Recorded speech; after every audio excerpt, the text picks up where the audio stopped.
Master Grow It. From the Stash Podcast.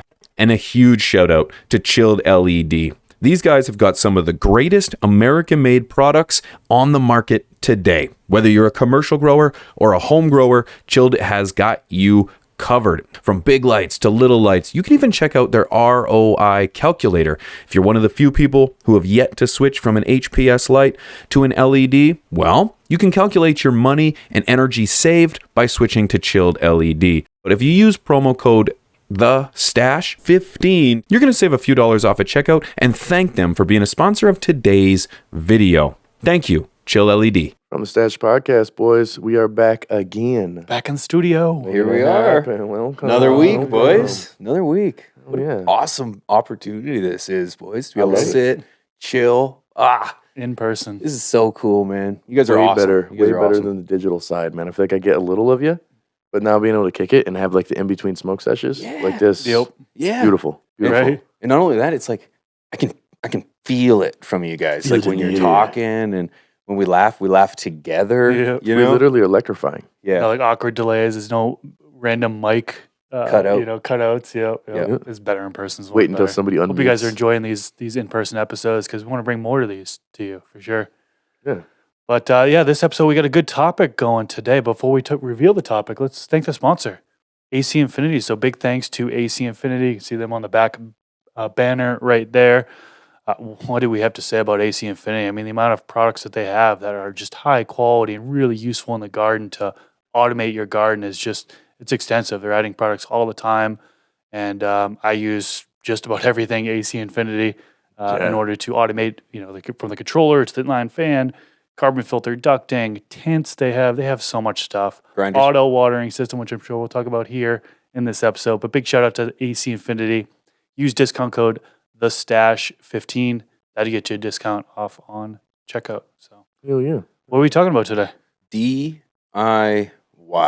Part two. Part two, man. Yeah. This is one that gets me really excited because when I don't have any money, so when it comes to trying to get things figured out in the garden, DIY is my first option every single time. If I can do it myself and save a little yen and not take too much money out of the family budget, I'm gonna do it, and I'm a huge proponent of that. Of course, I'm gonna recommend right off the top, stay safe. A lot of DIY can involve electrical. It's one of the downsides of this kind of being in a prohibitional state still, not fully legalized, is that a lot of people are DIYing, and it's, and I speak from experience, melting a lot of plugs, a lot of sockets. Just be very mindful when you start doing some DIY. But DIY in this industry brings out some of the most creative, ingenious ideas, and I can't wait to dive into it. You guys get big on DIY? Not as much as I used to be. I've been very blessed in terms of working with some great companies like AC Infinity, so I don't need certain things. But one thing that I still have modified or essentially kind of made my own out of it, other than the manifold I like better, is a aeroponic cloner. I think that's one that a lot of people sleep on, that you don't necessarily need to get the whole cloning system or buy. I'm not even going to drop a name brand, but there's certain systems that you can get where this is just a pump, a bucket, and you've got the inserts cut out perfectly for your little inserts, And I think that's where people overlook the fact that you can do this yourself. You don't need to drop $200 for a 36-unit cloner. You know what I'm saying? Like, the difference is, I'd say, versus doing it yourself and buying one that's done, is it's already pre-made, is going to be the manifold. Like I was saying, is how the sprayer is done. But you can build this yourself with PVC pipes just as easily. Having it come out of the actual pump itself, putting the sprayer pieces in there, having it evenly measured, so you got about 9 in there, and it's the same as you'd get from top-of-the-line cloners. Now, the biggest thing that I've noticed is some of these are shaped better in terms of having your insert sitting without falling through. So I've had some before the plugs will fall right through. That's a headache. That's a downside. So you got a clone in there, and you're going to try to just check it out, and you're like, whoop, and it just sinks through and falls in the water. It happens. You're better off to try to, Wink was even saying, using a screw or a smaller size, and then having the secondary plug, maybe putting 2 layers over it, so you've got like an insert for it to sit into, something about maybe a 1/4 inch deep, so that way the plug itself doesn't sink all the way through. But you could literally use like a Home Depot 5-gallon bucket and set up a 12-site cloner, super cheap, spending like $40. And there's even other ones where if you want to get like a tote, they've got these like 18-gallon totes that are black bottom with the yellow top. Mhm. Same. Yep. I I have was- those. Use that for my worm bin. Yeah. Yeah, I was gonna say Mad Hatter Organics. Shout out to that cat, man. He actually has a. I thought he paid for it, man. I was like, how much was this? It's beautiful and it's made out of that tote. And I like the black and yellow. Yeah. And wow, what a just a really awesome setup. And man, something to be proud of. I thought he could almost slap his logo on it Yeah. and distribute, like get rid of those. So yeah, that great, and what a great piece of equipment to have. Well, if you Man, go on we're gonna eBay, you'll see save a some time. bunch of cloners that are literally that somebody's just assembled, and then you got to go and put it together. You know, well, The you gotta price is a lot assemble it. higher than it would be if you were to buy the individual components and then For build it sure. yourself. It's like $89, you know, for a 12-site cloner Uh, when you can do it yourself. And there's others who, instead of using the aeroponic cloner, they'll just do like bubble ponics. So essentially, you'll just use or aquaponics, not bubble ponics.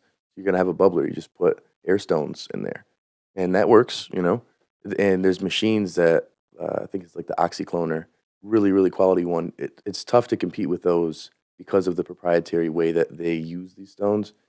But you could just increase the amount of pressure or the air that you're putting in there and get the same effect. I think it's really about, do you want to take the time versus spending the money for the time? Some things like you almost have to just pay for. You know, like I've noticed that with the cloner, I can get away with it. The only thing that made a difference to me was specifically like one name drop, Easy Cloner. Their manifold is really nice, really nice. If you're using anything other than sterilization in your aeroponic cloner, sometimes it can gunk up, those sprayers can. The way that manifold's set up, it's super rare that it does it. Very evenly dispersed on the spraying. So that works well. But what I did is I had my own bucket, my own container, and then I got the manifold replacement one I bought, and then I just put it in there. So Nice. same thing, you know, works great. I mean, I'm getting 14 days at the most, and I'm getting like roots this long. Sweet. You know, I don't even like them this long, but that's how good it is. You, nice. Chris? Pretty straightforward. Yeah. No, I haven't done that. Cloning system DIY. One thing that came to mind, you mentioned like 5-gallon buckets.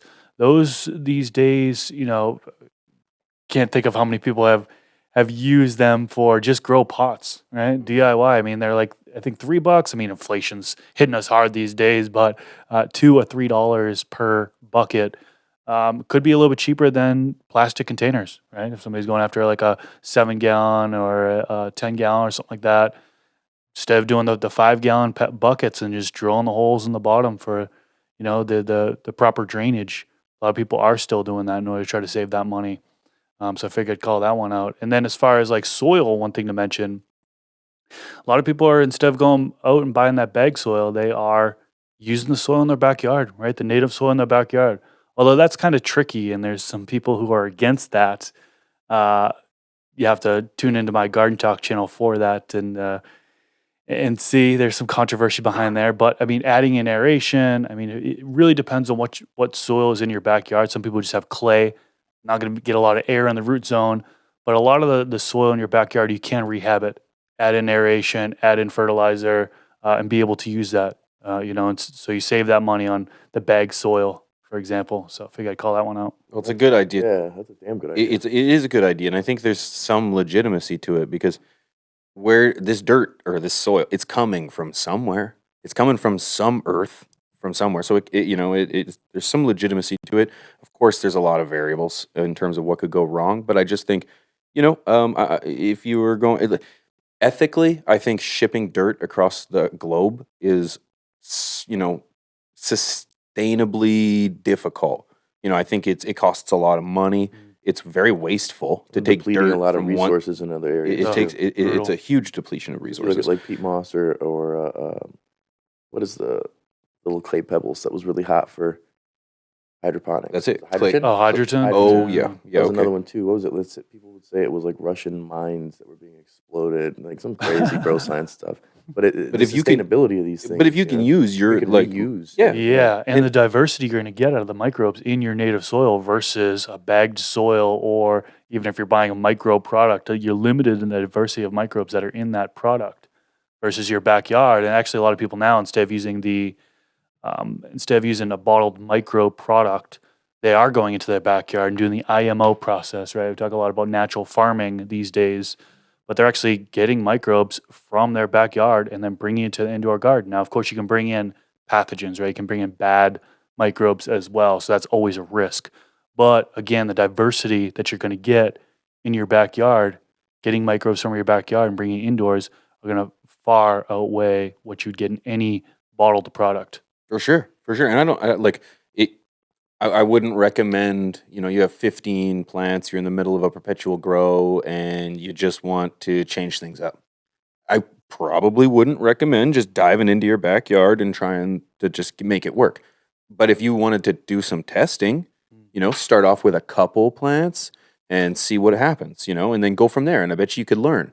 And you start to see maybe some deficiencies or some toxicities, and maybe you can kind of correct them in some way rather than going full bore. If I was going to switch to my backyard, I'm going to just try it with a few plants first, maybe even start it outside just to see if I can grow it before I even start outside before I even try to bring it inside. So that's a really good idea. I think there's a lot of validity to that. One of you mentioned 5-gallon buckets. There is so many creative ideas that you can get with 5-gallon buckets. It's incredible. I actually created a micro space bucket, and essentially all it is a bucket for a small space. And you take a couple 5-gallon pails and you stack them together so that you can kind of get a higher width, taking the bottoms out of a couple of them, and you can put a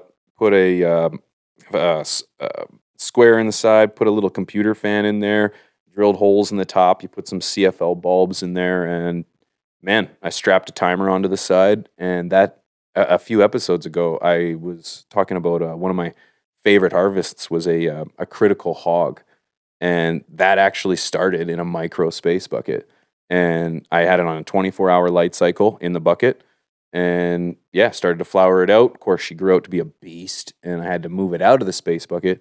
But man, if you got a little wherewithal, a few bucks, you can totally. And maybe if you don't have a lot of space, or maybe you got to be a little more surreptitious. Maybe you got to keep it under the wraps. Having a 5-gallon pail in the corner of your room is kind of, nonchalant in terms of trying to keep it on the DL. So 5-gallon pails are awesome. I use a 5-gallon pail as a freaking seat when I'm feeding my plants. Mixing my nutrients. Sit there and mix my bottle, shake my bottle. I'm sitting on a 5-gallon pail. So it's like, use it as a micro space bucket in the day, use it as a seat at night, use it for a pot in one day. It's like you're going to get a lot of use out of these water pails. in it for another little mini 5-gallon reservoir. Totally. I've seen people using 5-gallon buckets for DWC buckets too, very commonly. And there's some companies that sell them when it's, you do is cut a hole in there and put the basket in. You really don't need to do that. But then you do run into the potential that basket falling through. That top part gets really heavy. You've got hydrogen or some sort of material in there. It can sink right through. It's happened to me a few times. I think that's where having a very strong top and making sure that you're reassured that everything you've done is like a reinforced, stable thing. Excuse me. Before you do that, the space bucket I feel like's a little different because it's not going to just loosely hang in there. But when you're doing something with hydro, you got it sitting on the top of the thin, the top of your container versus that hard side of the bucket. But those 5-gallon buckets, man, legendary. Yep. Legendary. Use them for anything, man. Use them for anything. 100%. A stoner's tool.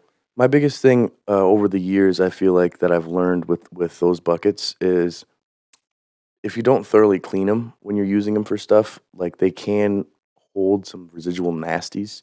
I was using them just for watering, and I'd get a little bit like an algae buildup because I didn't clean the buckets. And then I was going to reuse those for pots. And I was like, ugh. You almost want to sterilize it and clean it thoroughly. But the usability for a 5-gallon bucket, most people have the Home Depot orange ones, gangbang, man. I was at the Firehouse sub restaurant the other day. Yeah, and they had $3 5-gallon buckets. Literally considered buying some. Wink was like, hey, yo. Yeah. I was like, yeah, man. When you look at the use of so many things like that, that's where DIY comes into place. There's a lot of things that people will use that aren't necessarily for growing. One thing, now getting the AC Infinity wick system, I love it. It's optimized way better than what I did in the past. But what I've done before is utilized a wick directly into the pot, and the wick was literally just a thick shoestring. And it would water super fast. That's the problem, is the thickness. It wasn't as coarse as what it should be, but I just had 2 shoestrings wrapped through with a bottom little reservoir, which was just what are those, like a laundry tote, like the purple 18-gallon laundry totes, and that was full of water. And I will say I ran into some issues because, again, that top was weak. So sometimes that plant would get huge, and I'd see it like cradling, it's just like literally bowing. I'm like, oh God, it's gonna break, it's gonna break. But when your roots are so worked into that, it's kind of hard to get away from the system you're using. But when I would travel, I'd use that when I was younger, and then that's what got me into doing a hydroponic because I'm like, fuck, I could just run it with the air stones. I don't need to do all this. But there's a lot of applications with just regular household items that you can use for your garden. And I've used like clamps and stuff to have my lights angled at a certain place, like a C clamp. Things that aren't canna, but it could be used for anything around the garage or the house. There's a lot of applications for that. Yeah, I use a trash barrel as a reservoir. So, I mean, A you what? can buy like a trash barrel. Oh, a trash barrel. Yeah. Yeah, so a 14-gallon trash barrel, just kind of rectangle, tall. Use that instead of buying like a flexi tank. You know what I mean? It's a brand name that sells reservoirs. I have one that was like a 25-gallon or something like that. I know Happy Hydro sent it to me. Big shout out to them. Actually, wearing their shirt right now. But those can be expensive, So instead of that, going over to, I think I got it from Home Depot or Lowe's, $10-15 for a trash barrel, drilling a hole in the side, and then using that as a reservoir. And I actually have my Blue Mat system hooked up to that. So in the Blue Mat system, it comes with the device to actually put it in. I don't know what actually what it's called, but it connects to the reservoir, and then you can connect your line right to it and go to your plants. But yeah, using a trash barrel as a reservoir, using some type of container as a reservoir versus going on sending one of these brand name reservoirs, you can save money there. I know a lot of people use 55-gallon drums as a reservoir as well. So Biggin. Anywhere where you can save a little money, man. I don't think there's any shame in that. Slap your favorite podcast stickers on it and call it a unit, call it a device. Works great. I DIY'd a carbon filter once. A lot of this stuff, actually, if you search on the internet, you can actually find pictures of. I've not only pictures of just random people that have done this stuff, because we didn't invent any of this stuff, but pictures of. I've got all the pictures of the stuff that I've created online. The carbon filter that I created was do you guys have whey protein? Oh yeah. Oh, okay. You know those containers that they come? Yeah, okay. Look at each other like, what the fuck? Yeah. As you guys can tell, I use it all the time. I'm pretty swole. The camera takes off 45 pounds. Do you think it only exists in Canada? Yeah, I don't know what exists up here down there. Yeah. Oh, we got pee. You know those the containers that they come in, they're twist tops. Yeah. Okay, we're good here. This We're is good. together. There's good references. We're all on the It's same not like page. rockets and smarties, Right? man. We actually Talking about like have, the 5-pound ones? Yep. The bigger ones? Okay. Yeah, we're and grown men. We have those too. fantastic. That's great. So essentially, you use all the protein because you're not a pussy, and you don't just put it in a bag. For those of you who are pussies, you just put it in a bag And you put it in a bag and you leave it in the cupboard and it or expires. Tupperware. That doesn't happen to me. No. So I took that. You drill like a bazillion holes in it, like all over the place. With I don't know, like a 3/8, maybe a 1/4 inch drill bit, and you take.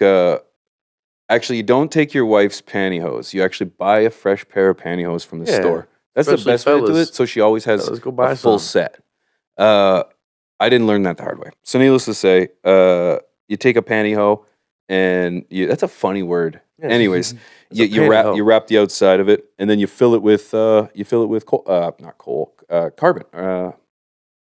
charcoal, and you've got yourself a carbon filter, and you screw the lid back on, which you've drilled holes into and whatnot, and you can duct that right into. You can put that right to a duct, and away you go. Big brain shit. It works pretty well. It worked. Guyver. It worked for me. I had one of those duct fans. They're just like a cylindrical little duct Oh, fan. You can yeah, get 6-inch, 8-inch, and that was my inline fan. It worked good, huh? I don't know about good, It worked. but it worked. That's- There was definitely a cut down in Smell. the smell coming around in the house.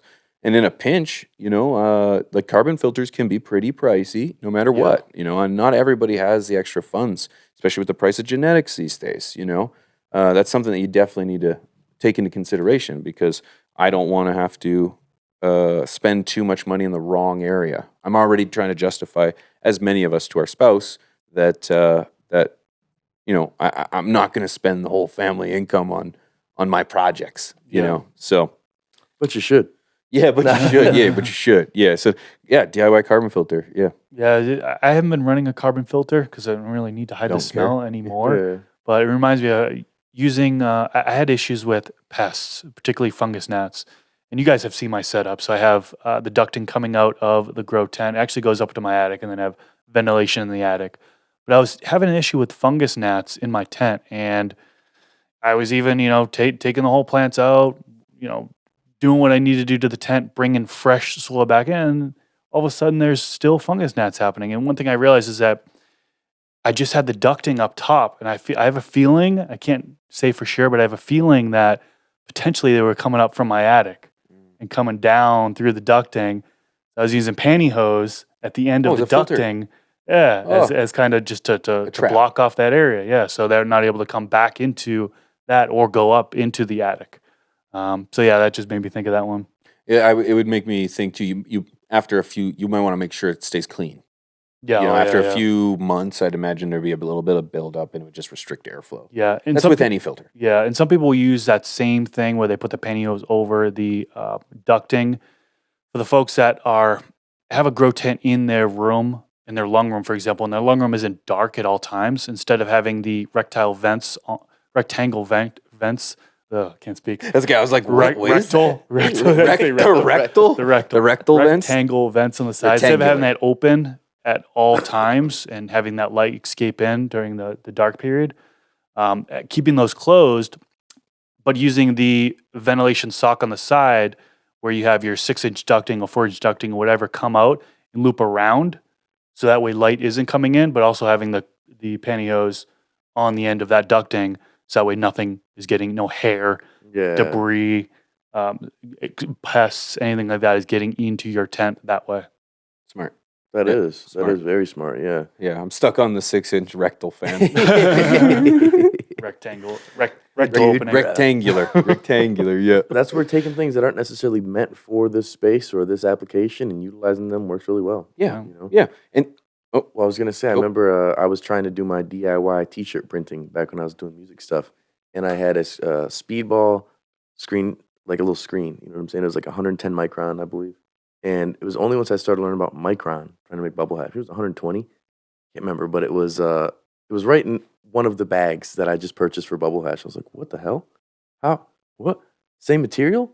So I learned to make dry sift via that, and I've got a video. I think it was the first time I ever had a video on YouTube. Just my hands. It was a hand model then, but I did a tutorial on how to make dry sift hash, and it was fire. Oh, nice. Just taking dry bud and slowly moving it across the screen, and then underneath there is beautiful gold trichome dust just ready to be pressed and smoked. So then there wasn't rosin, I don't think at all. I'm sure people were making it, but it was not common.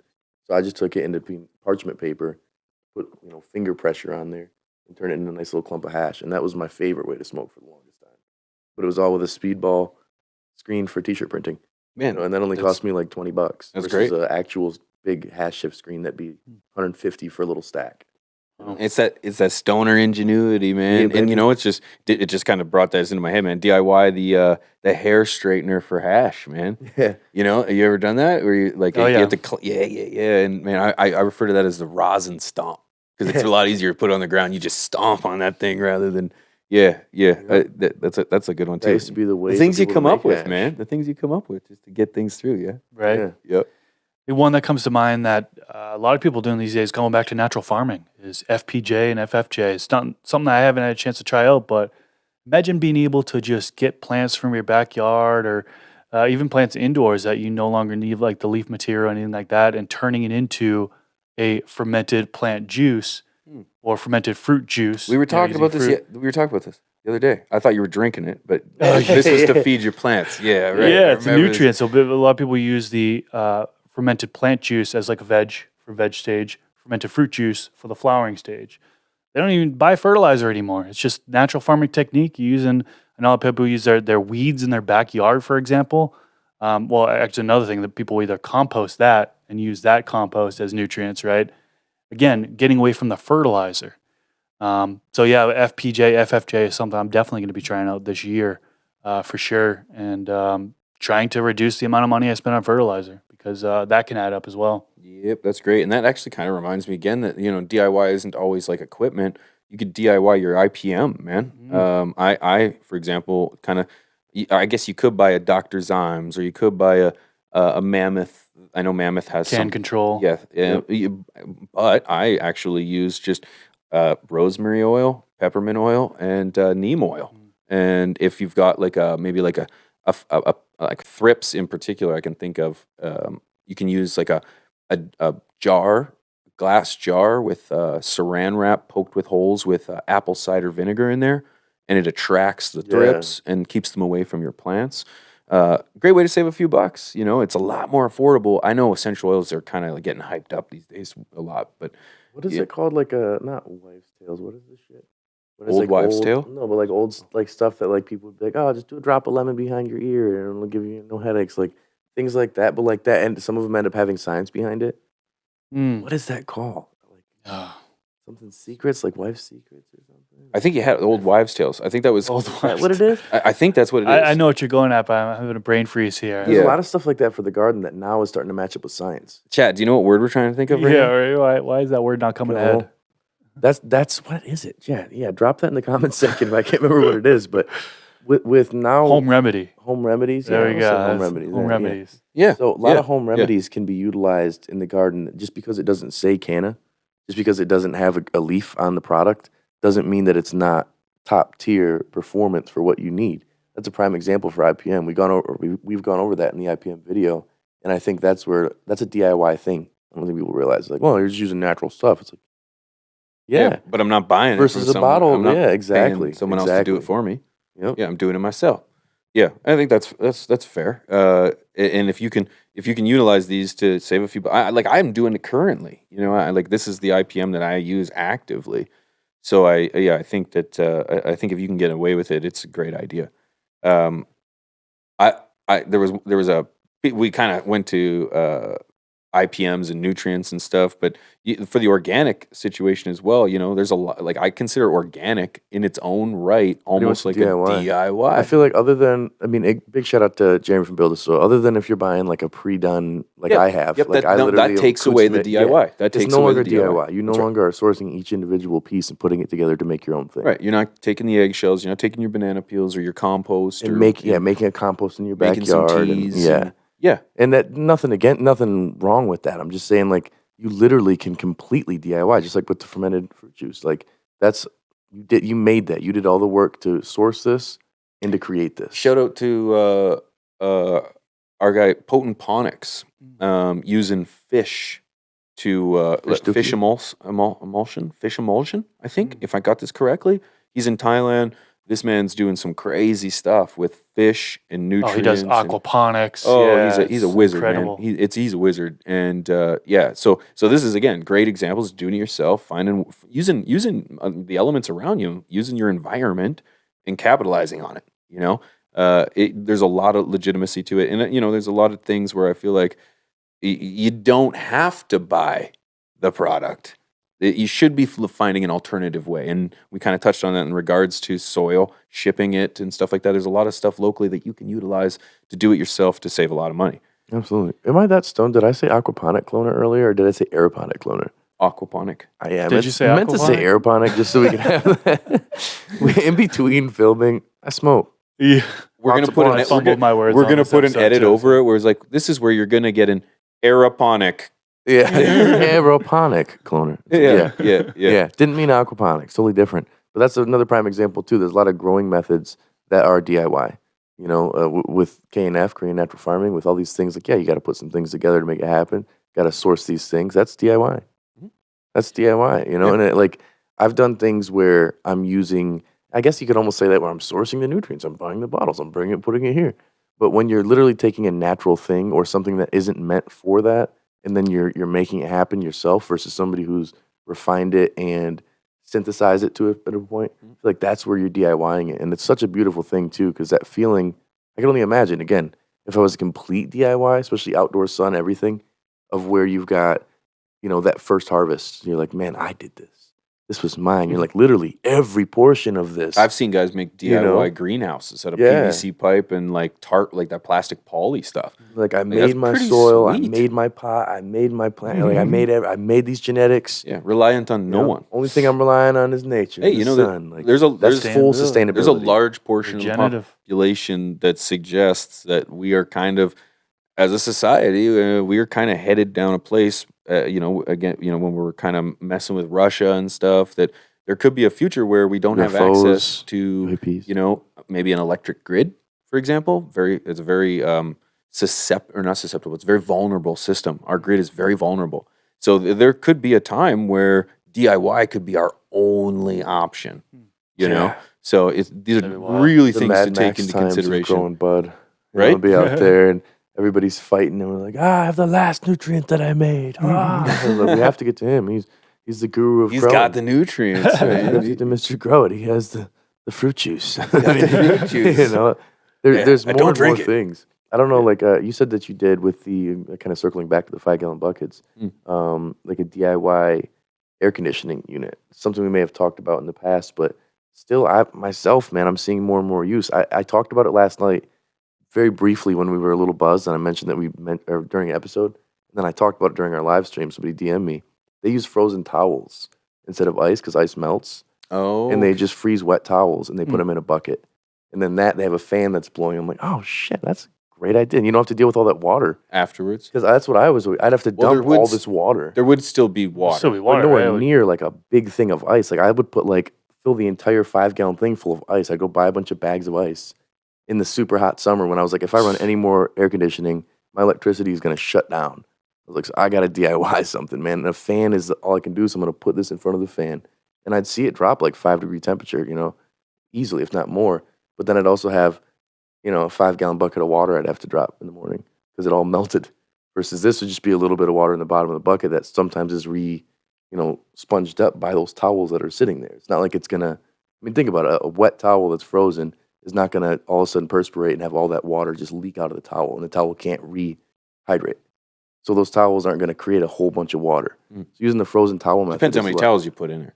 Yeah, but even- If I fill it with ice, fill the bucket full of ice, it's not going to fill up more in the no bucket. the volume. If I take a bunch of towels and I freeze them and I fill the bucket with towels, isn't that the same thing? yeah, but it'd just be wet towels. It's not gonna be a bunch of liquid. Right. Sure. Sure. Sure. So, but either way, my point was Yeah. is like that seems more efficient because then you just go refreeze your towel.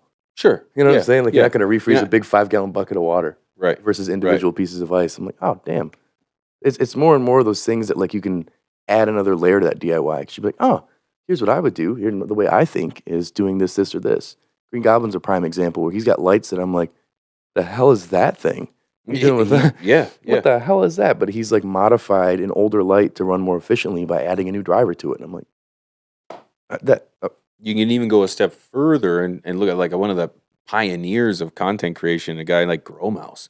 This guy has been building his own LEDs since LEDs were LEDs. It seems like, and he's not only been building them, but he's been showing people how to construct their own well, LEDs. these aren't kits either. They're not like a DIY kit that somebody's No, giving you this all is the get pieces. get the diodes, get your frame, and it was the whole thing was construction. I remember watching his live streams. Back in the day, but We're actually, we talking saw 10 him at MJ BizCon. He's like, DIY's dead. Yeah, DIY's dead. No I guess longer. if you work for HLC, but I don't think that's the case. I think that's an ignorant statement. But people, I think not everybody wants to give money to somebody else, and they're like, I don't mind working on this for 3-4 hours, for 2 days, for a month. Like, I'm not that kind of guy. But I know people who've had vehicles from 1975 that they've been working on since their dad was working on it, sure. and they still are working. And it's just like almost a That's a DIY. yeah, and That's it's a something DIY. fun to do. And like for me, I want the thing to be done, But I feel like there's people again like Goblin who, if he had those diodes and he had all the things, he would way rather make his own light to feel like I did this. I built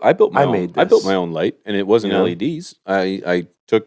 I guess I don't know if you can really say built your own light when you have to buy the bulbs. That's the same with that's the same with LED. That's the thing. Well, that's where we Right? said the argument between I didn't like bring a in the natural photons. sourcing it. Oh, yeah, you'd have to buy the diodes. You'd have Right, to right, buy right. yeah. So I took a 2x6 piece of wood, and I drilled 4 like 1.5-inch holes in it, and you can buy CFL sockets. It's just the socket with 2 cords or 2 wires coming out of it, And then I took an old extension cord. And this is one of these things, again, where it's like you're starting to mess with electricity. It can be pretty dangerous. So you want to kind of understand what you're doing. Disclaimer, which kids. I did not. And so it worked fine. I got lucky on this one. But I took the CFL, I took four sockets, wired them together with an extension cord with a plug on the one end. And I was able to put the sockets through the 2x6 and then through the bulbs on the other side. So it kind of wedged them together and hung that up and plugged it in. Palsy is all hell. Yeah, and Hey, it wood. worked. It worked. Wood lights. You know? Wood with lights. Yeah. And it worked. It worked. And would I recommend it? Not necessarily, but again, like if you know what you're doing and you understand watts and you understand volts and this isn't rocket science. It's electricity and circuits and stuff. Rocket appliances. You can figure it out. So there's a lot of opportunities when it comes to DIY, not just survive, but thrive. And I really think it's a legitimate means to try and succeed. And it shouldn't be just brushed aside. And I do think that the comment that DIY is dead is ignorant. And DIY lighting is dead. DIY lighting is what he was saying. And I guess if you're buying really affordable lights, because nowadays the thing is the market has. I'm going to agree. I'm glad you clarified. Yeah, DIY lights. I'm still gonna go back to saying I disagree. But then again, I'm sure there's a young grow mouse out there that's still strapping his own LEDs together that would say, no, I'm not spending $1,000 on a light that I can make myself for $300. You know what I mean? Like I know that there's a guy out there, and his name's Goblin. Like, you know what I mean? They're out there. They're doing it. That's what I'm saying. Like the people literally will do a little more to get that drop of more of efficacy. And then again, some people who are like, that's easy. I could do that. And you're like, yeah, but I could buy this for $29. Right. And the difference now is that the game in the tent is in the garden is stepping up, where you're not just building an LED anymore. It doesn't just switch on and off. It dims, they daisy chain, they talk to your controllers. They're regulated by monitors. Back massages. They take care of your spouse. It's like these are things that DIY is going to get tougher and tougher and tougher to do. Where it's just like spend the $400, get yourself a decent light. What, $500, $600, $700, $900, whatever it is. We're in this day and age where you can spend $400 and get a. You can 100%. But it's just whatever meets your needs. So, but this is one. Were you gonna say something? I was just gonna. When it comes, they actually used to call me DJ Pigeons. Well, I was just gonna say, like, you've got companies like CLtv. Shout out to CLtv, work with them, that literally have a DIY kit or the actual light, and it does save on shipping and assembling. And this may not be a significant amount of money. Yeah, too. I mean, it really does. Well, this may not be your totally assembled yourself. This is the argument of, is it DIY still because they've given you all the things? It's like, I'm a chef. Here's a box of frozen food.